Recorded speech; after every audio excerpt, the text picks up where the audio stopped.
আপনি চাকরি করেন, আপনার মায়না দেয় ওই গরিব কৃষক, আপনার মায়না দেয় ওই গরিব শ্রমিক, আপনার সংসার চলে ওই টাকায়, আমি গাড়ি চলি ওই টাকায়। ওদের সম্মান করে কথা বলেন, ওদের ইজ্জত করে কথা বলেন, ওরাই মালিক, ওদের সংসারই চলে। এ বেটা কোত্থেকে আসলি? সরকারি কর্মচারীকে বলবো, মনে রেখো এই স্বাধীন দেশ ব্রিটিশ কলোনি নয়, পাকিস্তানি কলোনি নয়।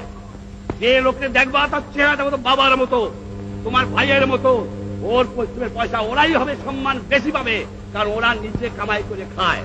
আর তোমরা কাজ করিয়া, একটা কথা জিজ্ঞাসা করি আপনাদের কাছে, মনে করবেন না কিছু, আমাদের কাছে জিজ্ঞাসা করি, আপনাদের বলবো কেন, আমি তো আপনাদের একজন। আমাদের লেখাপড়া শিখাইছে কিনা? আমার বাপ মা, আমরা মনে করি বাপ মা। আমাদের লেখাপড়া শিখাইছে কে? আমার আজ ডাক্তারি পাস করায় কে? আজ ইঞ্জিনিয়ারিং পাস করায় কে? আজ সায়েন্স পাস করায় কে? আজ বৈজ্ঞানিক করে কে? আজ অফিসার করে কে? কার টাকায়?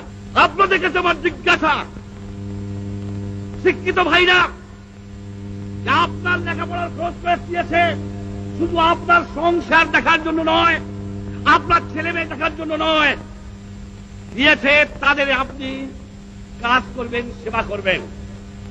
তাদের আপনি কি দিয়েছেন, কি ফেরত দিচ্ছেন, কতটুকু দিচ্ছেন?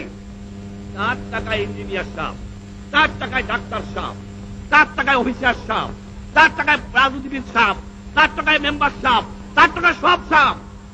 সমাজ যেন খুনে ধরে গেছে। এই সমাজকে আমি চরম আঘাত করতে চাই, এই আঘাত করতে চাই। যে আঘাত করেছিলাম পাকিস্তানিদের, সে আঘাত করতে চাই এই খুনে ধরা সমাজ ব্যবস্থাকে।